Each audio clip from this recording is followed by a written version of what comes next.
잘 지내셨죠? 네. 아이고 덥습니다. 네.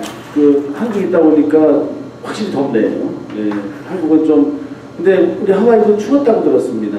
비도 오고. 예. 자, 그럼 시작할까요? 예. 성부와 성자와 성령의 이름으로 아멘. 말씀은 바로 내 곁에 있고 내 입에 있고 내 마음에 있다. 주님 성령의 빛으로 저희 눈을 여시어 주님의 길을 보게 하시고 저희 귀를 여시어 생명의 말씀을 듣게 하소서. 아멘. 성부와 성자와 성령의 이름으로 아멘.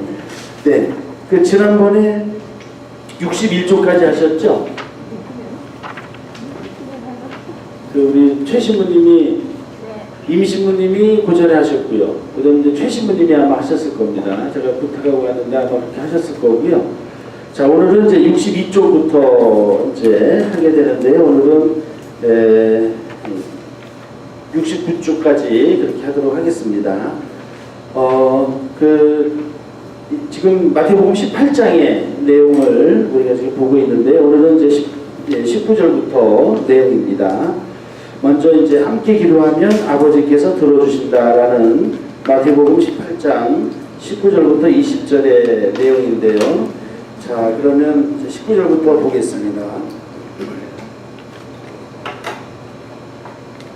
네, 19절 보면 내가 또 진실로 너희에게 말한다. 너희 가운데 두 사람이 이 땅에서 마음을 모아 무엇이든 청하면 하늘에 계신 내 아버지께서 이루어 주실 것이다 라고 얘기하십니다. 여기서 이제 내용이 안 나오지만 진실로라는 말은 이제 아멘이라고 합니다. 아멘, 아멘이라고 단어를 쓰는데요. 이게 이제 진실로라는 말로 이게 번역되는 겁니다. 그러니까 이 아멘이라는 말을 우리가 할 때 진실로 그 말씀에 동의한다.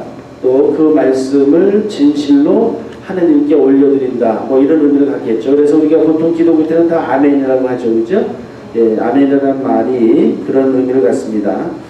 그 내용을 보면은요, 너희들이 두 사람 이상 모여서 라는 말이 나옵니다. 이거는 이 말은 공동체를 의미한다라고 얘기할 수 있습니다. 또 마음을 모아는 한 마음으로 라는 뜻인데 이 말은 공동체성을 뜻한다.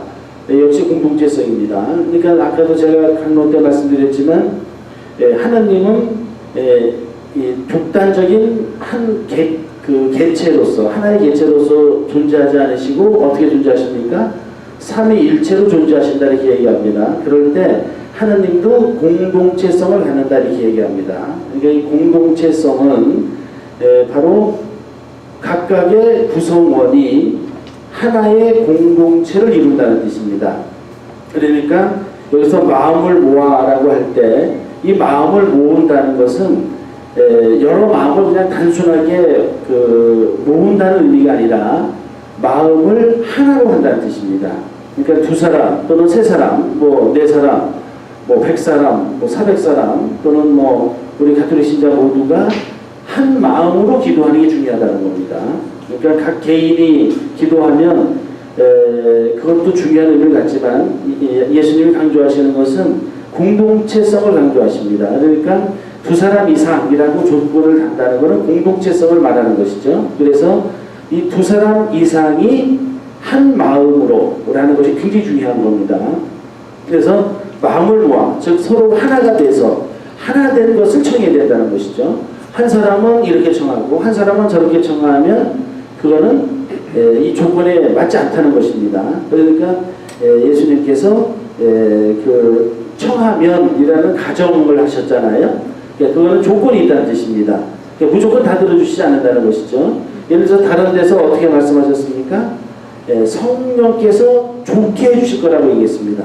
그러니까 이게 조건인 겁니다. 그러니까 뭐냐면 하느님의 뜻에 맞는 것을 청할 때 들어주시는 것이지 하느님의 뜻에 맞지 않는 것은 들어주지 않으신다는 의미를 갖는 것입니다. 이 점이 굉장히 중요해요. 그러니까 그냥 내가 기도하면 다 들어주신다라고 생각한다면 이거는 잘못 이해하는 겁니다. 기도에 대해서. 그러니까 오늘은 여러 사람이 한 뜻을 모아서 한 일치해서 기도하는 것을 강조하시는 겁니다. 또 복음의 다른 곳에서는 하는 뜻에 맞게 청하는 것을 들어주신다는 것이죠. 그래서 어떻게 그 부모도 생선을 달라는 사람한테 전가를 주지 않는 것처럼 하나님도 우리에게 좋은 것을 주신다라는 것을 전체적으로 얘기하시는 것이라고 본다면 오늘은 한 마음으로라는 것이 마음을 모아 이것이 굉장히 중요한 겁니다. 근데 무엇이든 청하면은 기도의 내용에 제한이 없다는 뜻이다라는 건데요. 대신 그 앞에 전제가 있었죠. 한 마음으로가 마음을 모아 이것이 중요한 것이죠. 그러므로 혼자서 개인적으로 바치는 기도도 중요하지만 형제를 가지고 함께 한 마음으로 모여서 바치는 공동체의 기도는 더욱 좋은 것이다 라고 얘기하십니다. 그러니까 이렇게 얘기할 수도 있습니다. 기도가 잘못될 수 있습니다. 어떤 기도가 잘못될 수 있어요. 정말로 잘못된 기도를 할 수가 있습니다.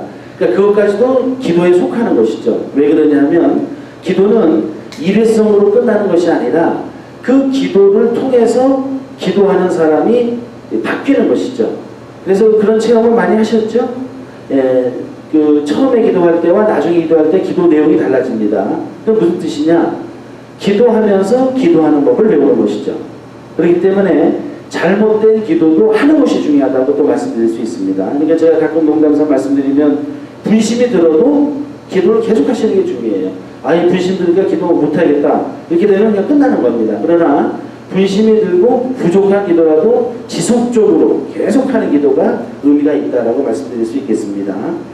20절 두 사람이나 세 사람이라도 내 이름으로 모인 곳에는 나도 함께 있기 때문이다 라고 말씀하셔요. 그러니까 그 이유를 또 말씀하시는 게 뭐냐, 공동체로 모일 때 거기에 예수님도 함께 계시겠다는 것입니다.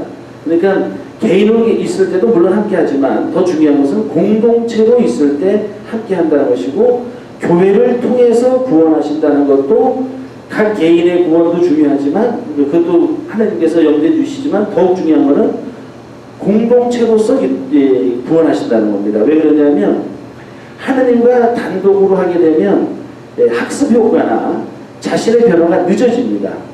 그럼 혼자 하면 본인이 잘하는지 못하는지 잘 모를 수 있고 학습 효과가 떨어집니다. 그러나 여러 명이 함께 살다 보면 다른 사람을 통해서 자기가 배우는 게 있다는 것이죠.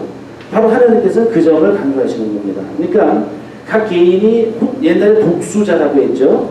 독수, 혼자 수도하는 사람들을 독수자라고 합니다. 지금은 독수자가 있습니까? 독수자라는 것은 거의 없습니다. 수도회 공동체로 수도 생활을 합니다. 그러니까 처음에는 독수자로서 출발했는데 이 수도회 발전을 보면 독수자에서 어떻게 됐습니까? 공동체를 구성하기 시작합니다. 왜?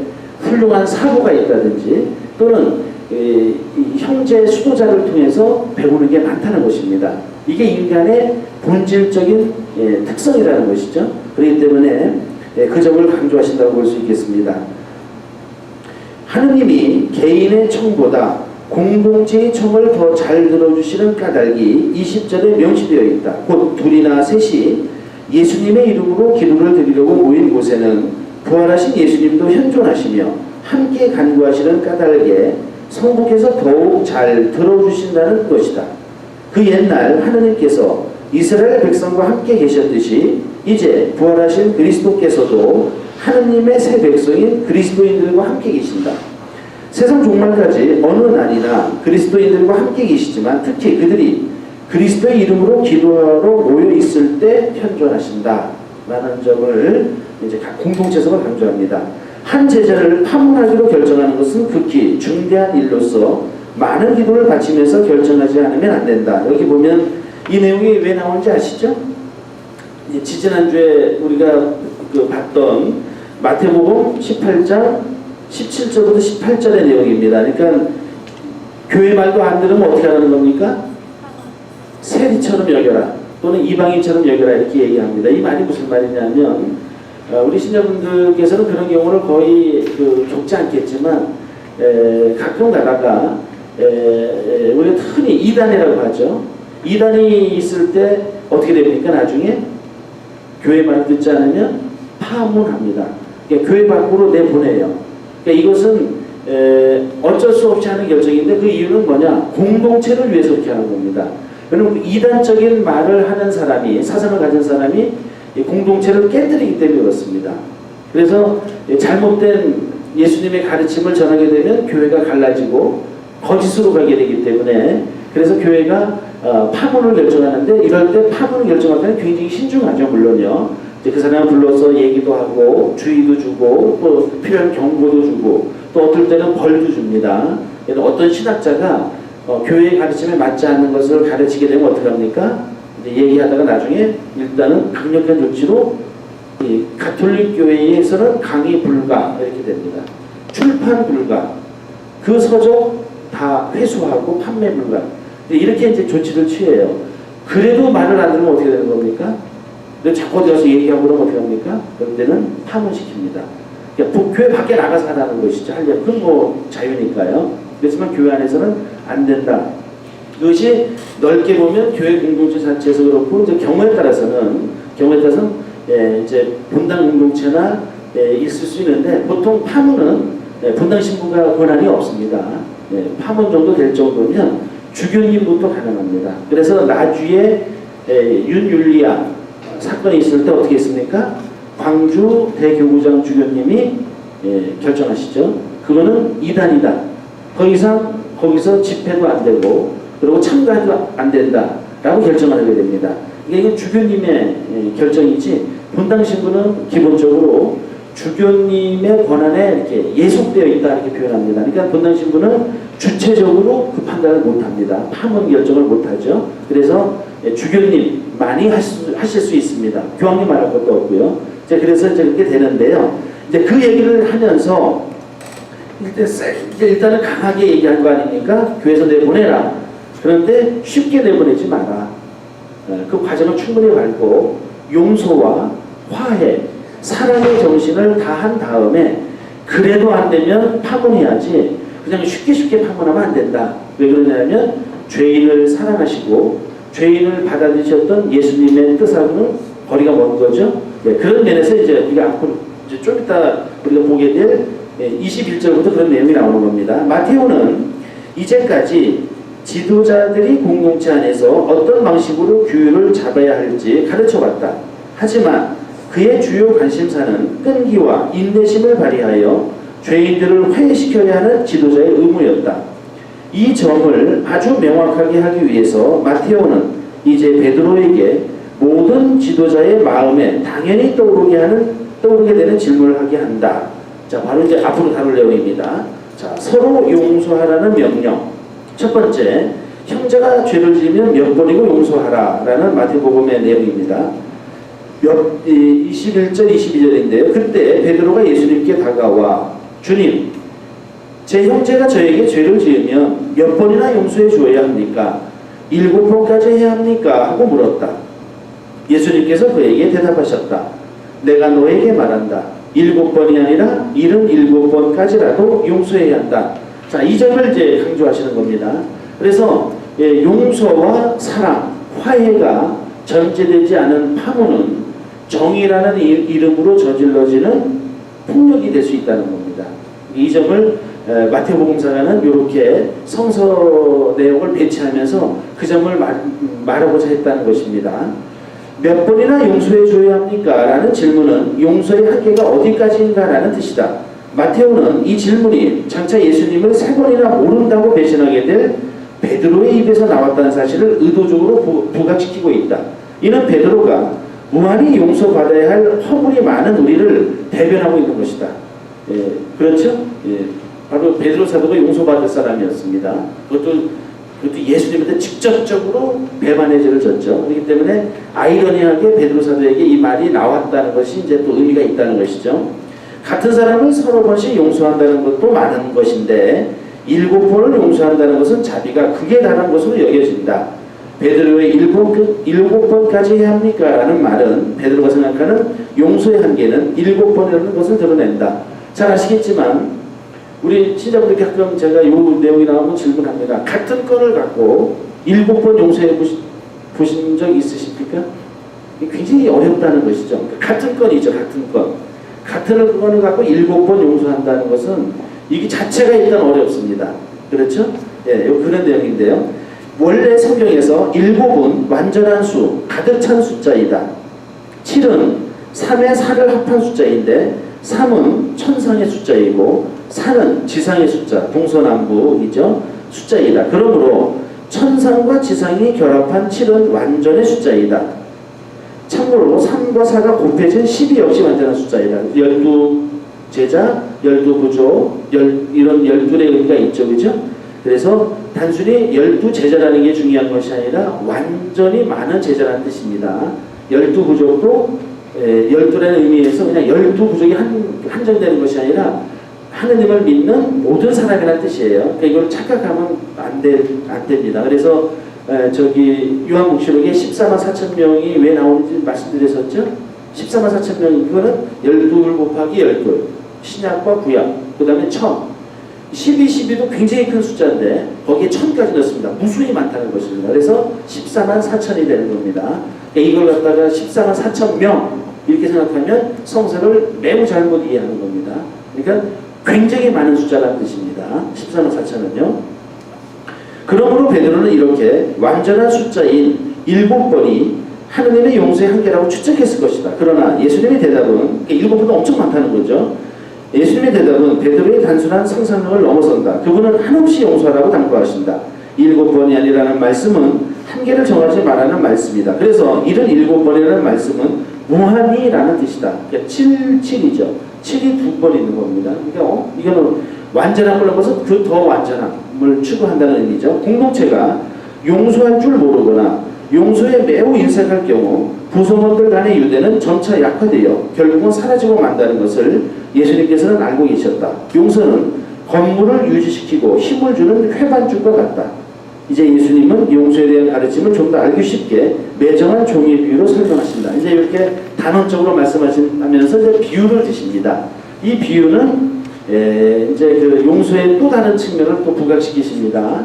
그러니까 여기서는 그 아주 무수히 많이 완전히 용서하라고 말씀하시고 비유는 조금 초점이 다릅니다. 이 비유의 뜻은 자명하다. 하느님의 은총은 인간의 선행을 앞지른다.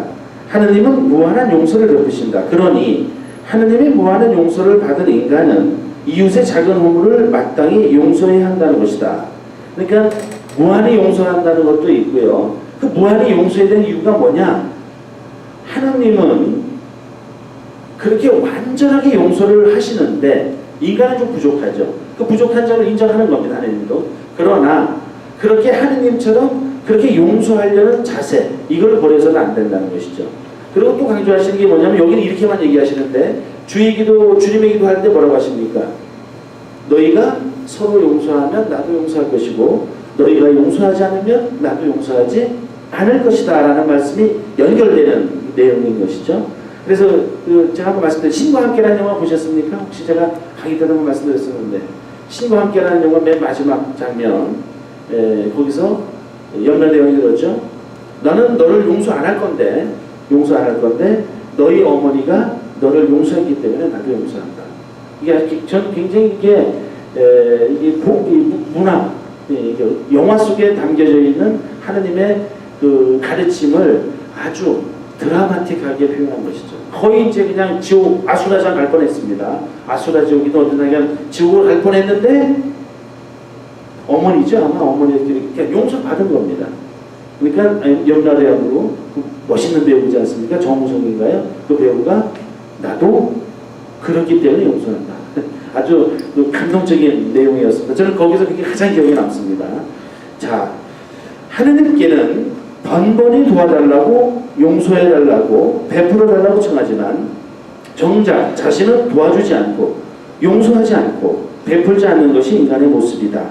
너희 아버지께서 자비하신 것처럼 너희도 자비로운 사람이 되어라 라는 말씀에서처럼 바로 그 점을 여기서 이제 강조하시는 것이죠. 23절 그러므로 하늘나라는 자기 종들과 세문하려는 어떤 임금에게 비길 수 있다. 어떤 임금은 하느님이고 종들은 하느님께 용서를 구하는 인간들이다. 셈은 하느님과의 심판이다. 비유의 내용을 보면 많이 과장되어 있고 비현실적인 내용인데 이것은 예수님께서 당신의 가르침을 좀 더 생생하게 하기 위해서 사용하신 방법일 뿐이다. 그러니까 강조하셨다는 겁니다. 성서에는 이런 내용이 많이 나오죠. 그 점을 늘 생각하셔야 됩니다. 그러니까 그 글자 그대로가 아니라 예수님이 강조하신다라고 생각하시면 되죠. 이 부분은 그렇다는 겁니다. 24절 임금이 셈을 하기 시작하자 10,000달란트를 빚진 사람 하나가 끌려왔다. 임금이 셈을 하기 시작하는 때는 하느님의 심판이 시작되는 때로 해석된다. 10,000달란트의 빚은 하느님에 대한 인간의 죄이다. 한 달란트는 6,000데나리온이고 노동자의 하루 품삯이 한 데나리온인 만큼 10,000달란트는 노동자가 안식일을 빼고 20여 년을 일해야 벌 수 있는 거액이다 라고 되어 있습니다. 그러니까 하루에 만약에 하루 일당이 100불이다 만약에 가정을 하고요. 100불이라고 하면 한 달이면 얼마입니까? 3,000불로 일단 계산할 수 있죠. 대략 30이라고 하면은요. 그 다음에 1년이면 얼마입니까? 36,000불이고요. 20년이면요? 72만 불이죠. 예, 7만 2천은 이제 2년이고요. 거기 10배 더니까 72만 불입니다. 그러니까 지금으로 따지면 그러니까 하루 일당을 100달러로 치면 어떤 분은 300달러면 3배니까 216만 불입니다. 여튼 이제 그냥 100달러로만 치면 72만 불 빚진 사람인 겁니다.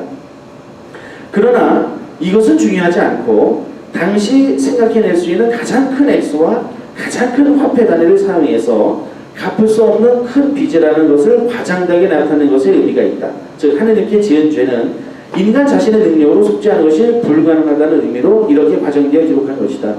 뭐 72만 불만 갚아서 용서받을 수 있으면 벌만하죠. 벌만한 뜻은 뭐 국제적으로 벌면 되실 거 아닙니까? 그래서 하느님한테 72만 불 드리면 끝. 근데 아니죠. 예, 그런 의미로 말씀하신 게 아니라 큰 돈이라는 뜻입니다. 근데 100데나리온을 생각하면 이제 비교가 되는 것이죠. 25절. 그런데 그가 빚을 갚을 길이 없으므로 주인은 그 종에게 자신과 아내와 자식과 그 밖에 가진 것을 다 팔아서 갚으라고 명령하였다. 그 당시 빚을 갚기 위해서 자신과 아내와 자식을 노예로 팔고 가진 재산을 가진 것을 다 파는 경우가 실제로 있었다.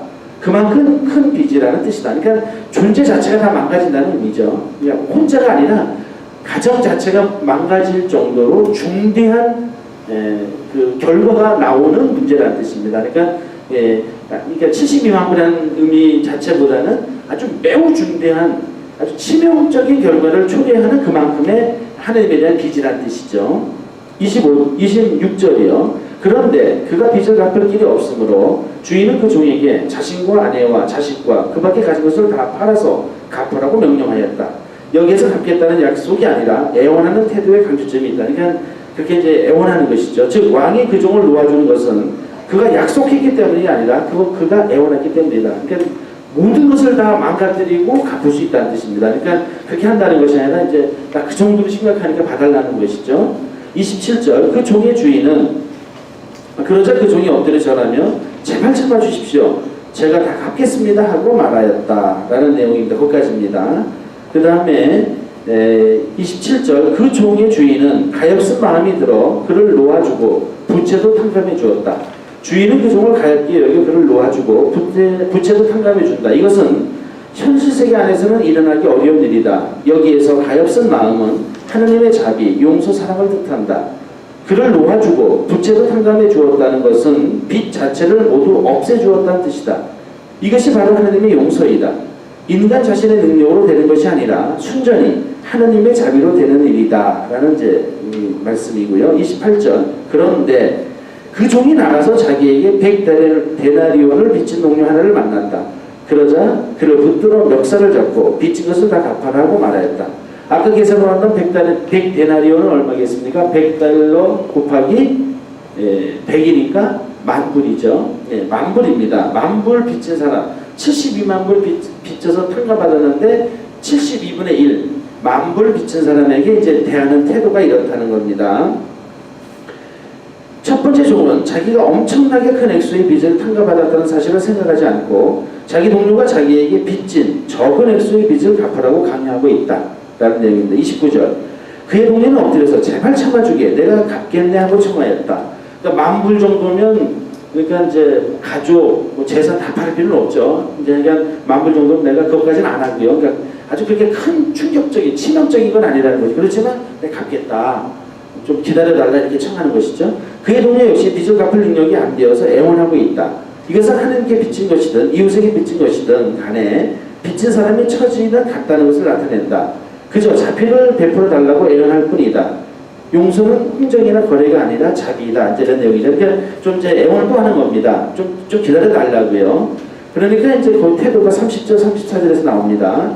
그러나 그는 들어주려고 하지 않았다. 그리고 가서 그 동료가 빚진 것을 다 갚을 때까지 감옥에 가두었다. 동료들이 그렇게 벌어진 일을 보고 너무 안타까운 나머지 주인에게 가서 그 일을 죄다 일렀다. 그러자 주인이 그 종을 불러들여 말하였다. 이 악한 종아, 내가 청하기에 나는 너에게 빚을 다 탕감해 주었다. 내가 너에게 자비를 베푼 것처럼 너도 내 동료에게 자비를 베풀었어야 하지 않느냐. 그러고 나서 화가 난 주인은 그를 고문 형님에게 넘겨 빚진 것을 다 갚게 하였다. 이제 그 주인이 이제 행동을 하는 겁니다. 종들의 행동을 보고요. 첫째 종은 동료에게 자비를 베풀 마음이 전혀 없었다. 그는 자신은 은혜를 입었지만 자기 자신이 타인에게는 은혜를 베풀 마음이 없는 지극히 이기적인 사람인 것이다. 그를 가리켜 32절에서는 이 악한 종이라고 표현한다. 그러므로 화가 난 주인이 그 종을 형리에게 넘긴다고 해도 그 빚을 갚을 수가 없다. 그래서 34절은 그 종이 영원한 형벌을 받게 되었다는 뜻이다. 이건 하늘의 용서를 못 받았기 때문에요. 이제 이거는 영원한 것이죠. 치명적인 이제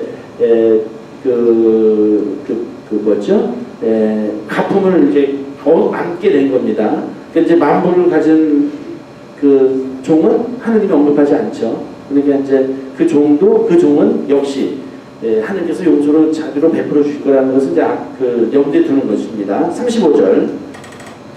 너희가 저마다 자기 형제를 마음으로부터 용서하지 않으면 하늘의 내 아버지께서도 너희에게 그와 같이 하실 것이다. 이제 마지막 말입니다. 마테오가 이 구절을 기록한 의도는 하나님의 용서를 받고 싶다면 형제들끼리 서로 진심으로 용서라는 것을 교훈적으로 강조하기 위함이다. 하나님께서는 이미 우리를 용서하셨다. 그러므로 우리가 이미 용서를 받았기 때문에 당연히 이웃을 용서해야 된다는 것이 예수님의 가르침이다. 이제 끝부분 두 번째 단어 가면은요. 나에게 하나님께서 자비를 베풀어 주시기를 진정으로 원한다면 하나님께서 바라시는 대로 먼저 이웃에게 자비를 베풀어야 한다는 것이 예수님의 가르침이다. 용서를 거부하는 것은 그 공동체나 잘못을 범한 개인에게는 죽음을 의미한다. 그리스도 공동체 안에서의 진정한 위협은 자기가 하느님께 용서받은 죄인인지를 깨닫지 못하는 사람이라는 것을 이 이야기를 통해 알아야 한다는 것이다. 그러니까 여기서 중요한 것은 이 말레에서요. 우리가 조금 귀담아 듣는 것은 그러니까 자기가 죄를 용서받은 죄인이라는 것을 모르는 것이 심각하다는 겁니다. 즉 이 첫째 쪽이 문제인 겁니다. 둘째 쪽은 문제가 덜해요. 액수나 이런 걸 봐서는 덜합니다. 그런데 여기서 첫째 쪽이 문제가 되는데요. 첫째 쪽의 이 정확한 그 문제점은 뭐냐면 나왔죠. 72만 불을 용서받은 거예요. 그러면 72만 불만큼 잘못한 겁니다. 그렇죠? 그러니까 자기 용서를 받았어요. 그런데 용서받은지를 모르는 겁니다. 이게 제가 가끔씩 말씀드리지만 저는 그런 생각을 합니다. 우리 신자분들 다 느끼시겠지만 인생의 여러 가지 질곡을 겪고 용서와 다툼과 용서 이런 걸 굉장히 많이 경험한 분들이 어려움을 경험한 분들이 나중에 그 질곡, 그 고난을 다 이겨내면 어떻게 됩니까? 보통 일반적으로요. 굉장히 너그러워질 수 있습니다. 다 그렇진 않습니다.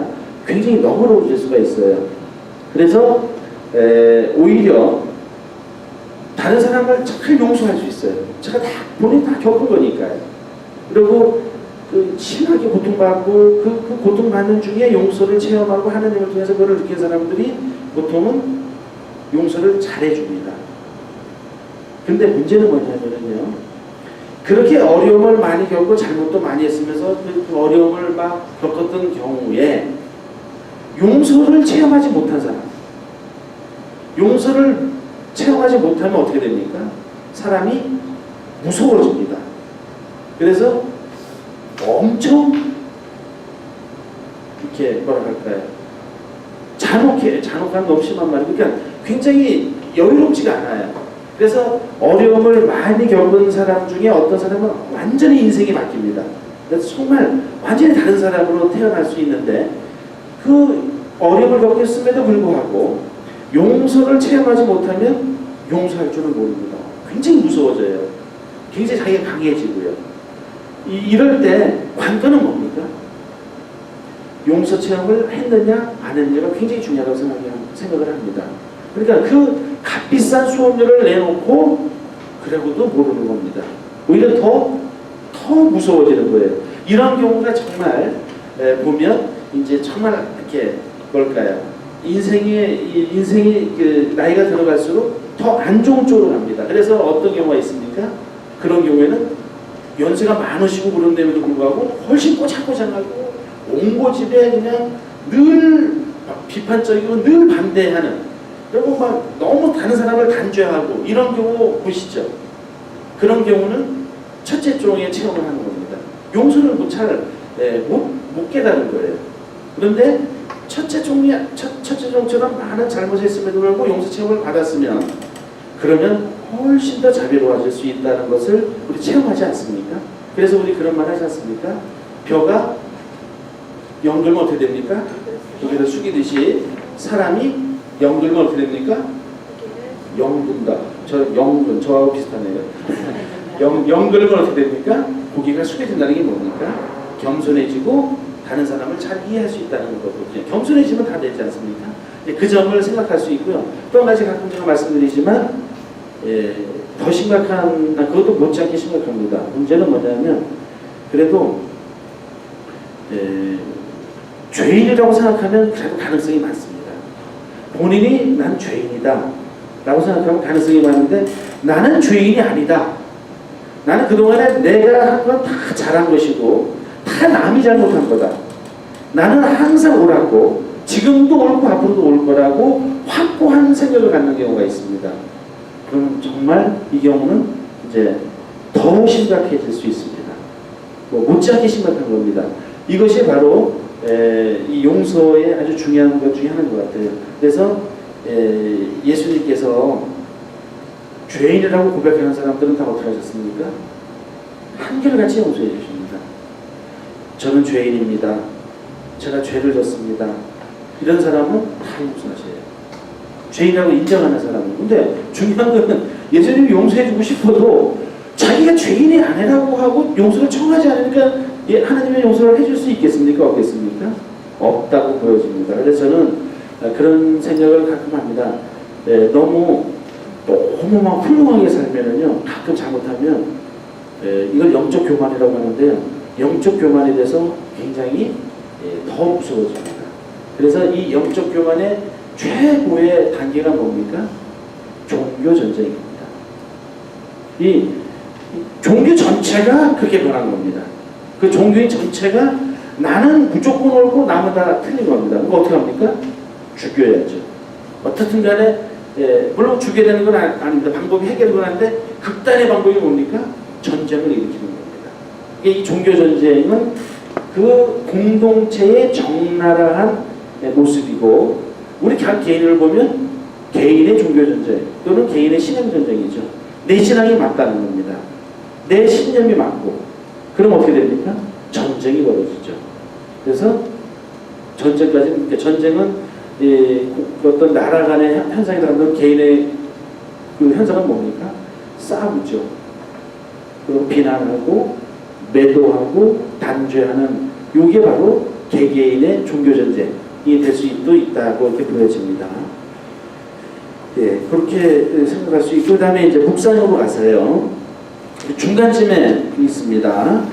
그리고 그 다음에 다음과 같이 말씀하실 것이다.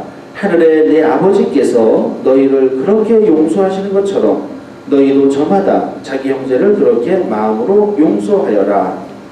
그 단을 넘어서요. 우리가 하느님의 용서를 받았으니 형제와 이웃의 잘못을 용서해 주는 일은 당연히 할 일이고, 그것은 곧 하느님께서 주신 용서에 대한 응답이라는 것이 예수님의 가르침이다.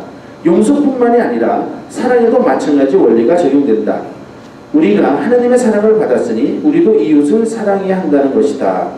자, 여기까지만 가면 또 제 말이 오해될 수 있습니다. 왜 그러냐면 우리 용서해야 되죠.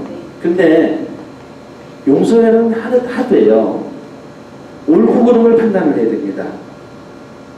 그러니까 제가 가끔 그런 얘기를 하는데 잘못이 있는지 없는지를 알아야지 용서할 거 아니겠습니까?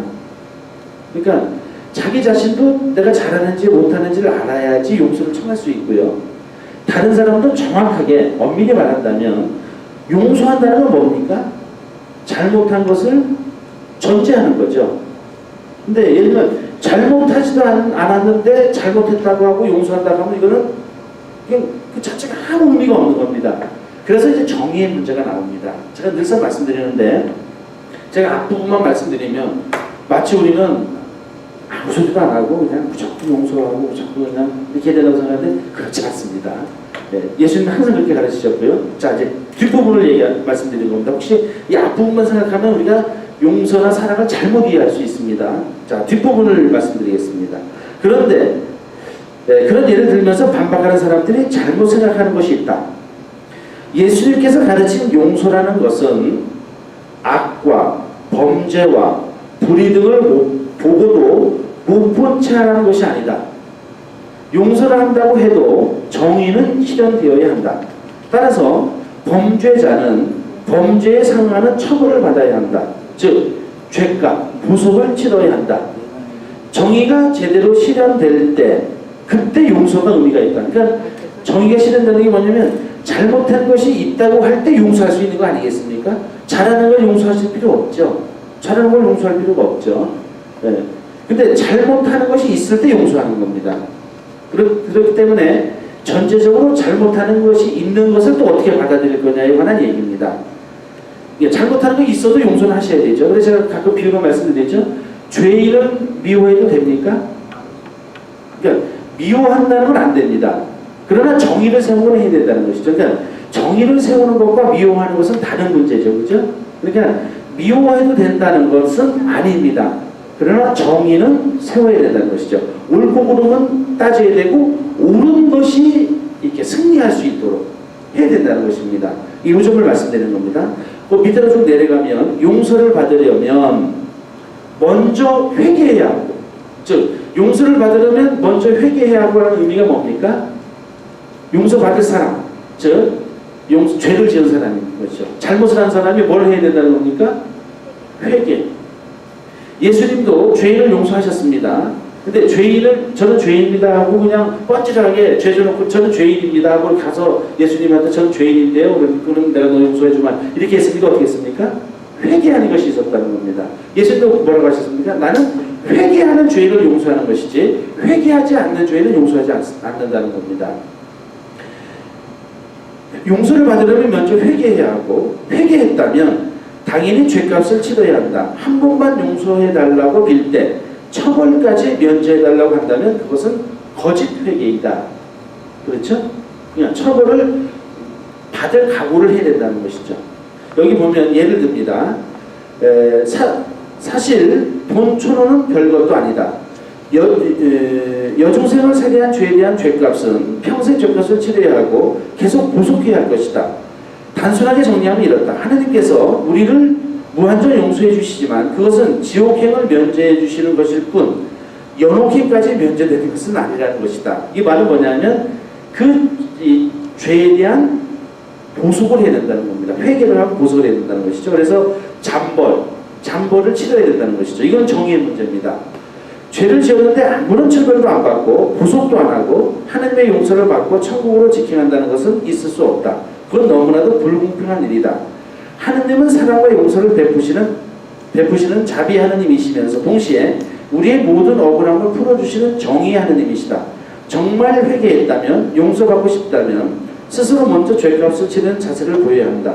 범죄자는 처벌해야 한다. 그러나 복수는 안 된다.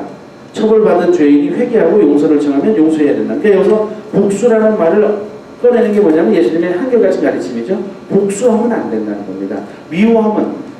미워해서는 안 된다는 것입니다. 그리고 복수나 보속은 누가 주는 겁니까? 하느님이 주신다는 걸 꼭 생각하시라는 것이죠. 이거는 우리의 몫이 아니라 하느님의 몫이라는 걸 꼭 생각하면 우리가 정의를 잘 실현할 수 있습니다. 용서라는 것은 그 죄인이 천국으로 직행해도 된다고 추천서를 써주는 것이 아니다. 용서란 그 죄인의 지옥행만은 면제해달라고 하나님께 청원하는 것뿐이다. 죄인이 보석하는 것까지 면제해달라고 하나님께 청원할 권한은 우리에게 없다. 용서란 보석까지 면제해주는 것은 아니다. 라고 이제 이렇게 얘기하고 있습니다. 그러니까 어떤 의미인지 아시겠죠? 그렇죠? 그러니까 우리 신자분들께서 제가 용서와 사랑을 강조했을 때 또 잘못하면 그냥 좋은 게 좋은 것이고 못 본 채 하는 거라고 생각하시면 그건 또 아니라는 것이죠. 그런데 그렇다고 해서 정의를 세운다고 해서 보복을 한다든지 미워하는 방법으로 그것을 하면 그것도 또 안 된다는 겁니다.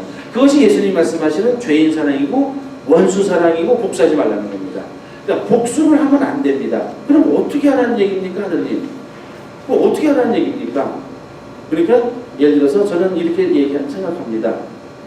누가 잘못을 했다고 치면은요, 예를 들면 뭐 잘못을 했을 경우가 있을 수 있지 않습니까? 잘못을 했다고 치면 저는 이렇게 합니다. 예를 들면 제가 그런 그 권한은 없고 이제 예를 들면 본당 식구로서 어떤 일이 벌어진다든지 할 때 있을 수 있거든요. 이게 어떤 일이 있었냐면요, 이런 겁니다. 그냥 어떤 친자 두 분이 막 다투세요. 그래서 제가 중재를 해야 될 일이 있습니다. 뭐 개인이나 단체 안에서 그래서 가서 얘기할 때 제가 얘기합니다. 우리 신자분께서는 제가 들어보니까 요러한 잘못을 하셨습니다. 이렇게 얘기하면서 제가 막 성질을 내거나 또는 막 함부로 한다든지 막 폭력적인 언어를 이렇게 하면 이거는 안 되는 것이죠. 그냥 얘기하면 되는 겁니다. 어떻게 얘기하면 됩니까? 사랑을 갖고 막 온갖 인상을 쓰고 막 거친 언어를 사용해서 폭력적으로 이렇게 하면 그 자체가 사랑으로 안 하는 거기 때문에 그거는 정의를 실현하려고 하지만 그건 폭력으로 갈 수 있다는 겁니다. 그러니까 그런 미움이나 복수에 그거 없이 얘기할 수 있지 않겠습니까? 근데 그게 쉽습니까? 어렵습니까? 엄청 어렵죠. 저도 엄청 어렵습니다. 그래서 저는 늘 그 생각 자꾸 하는데 결국 쉽지 않습니다. 그러니까 정확하게 얘기를 하면 되는 겁니다. 정의에 입각해서. 근데 이게 쉽지 않죠. 그래서 우리 신자분들 예를 들어서 그렇게 하시려고 하셨어요. 근데 상대방이 완전히 그냥 오리발 내리는 거 어떡합니까? 성질 나십니까? 안 나십니까? 사실 자체를 부정한다든지 나는 안 했다고 하면 어떻게 됩니까? 화가 좀 나시죠. 그럴 때 화를 내시면 그 마음은 충분히 이해하지만 하나님은 그렇게 하지 말라는 겁니다. 화내면 똑같은 사람 되는 겁니다. 어떻게 보면 본인도 그때 뭘 한 겁니까? 잘못을 하기 시작하는 겁니다. 본인도. 그러니까 제가 말씀드렸죠. 죄인은 미워해도 됩니까? 근데 보통은 죄인은 아니요. 예, 미워해도 된다고 생각해요. 죄인은 막 함부로 말하고 막 소문내고 막 이렇게 해도 된다고 생각하는데 그거는 그 자체로 똑같은 죄를 짓는 겁니다. 그 자체로 용서받아야 되는 것이죠. 그러니까 정의를 잘못 세우려고 할 때는 자기 스스로가 정의를 어기게 됩니다. 특히 사랑을 어겨요. 그러면 또 죄를 짓게 되는 것이고 이게 뭡니까? 죄의 악순환이고 이 죄의 악순환을 끊는 방법이 뭡니까? 예수님 말씀하신 대로 복수를 포기해라. 복수하지 마라. 원한을 갚지 마라. 이렇게 예수님께 얘기하신 의도는 그 악의 악순환이 되는 건 정의가 아니라는 것이죠. 악의 악순환이 아니라 악의 선순환. 그래서 제가 말씀드린 그 말을 이렇게 뻔질하게 하시면 저도 어려운데요. 악을 보통은 악으로 이기려고 합니다. 악을 악으로 이기려고 보통 해요. 근데 악을 뭘로 이깁니까? 선으로 이기게 된다는 것이 뭐랄까요? 예수님의 가르치는 핵심 중에 하나가 아닐까. 누구나 다 정의는 얘기할 수 있습니다. 악을 얘기할 수 있어요. 그러나 보통 그거를 선으로, 사랑으로 해결하는 경우는 많지 않고요. 이렇게 복수하게 되고 이렇게 되면 안 된다는 것이죠. 예. 오늘은 40분. 오늘 저 일찍 끝날 줄 알았더니 제가 오늘은 그래서 좀 많이 읽었는데요. 오늘도 45분 가까이 됐습니다.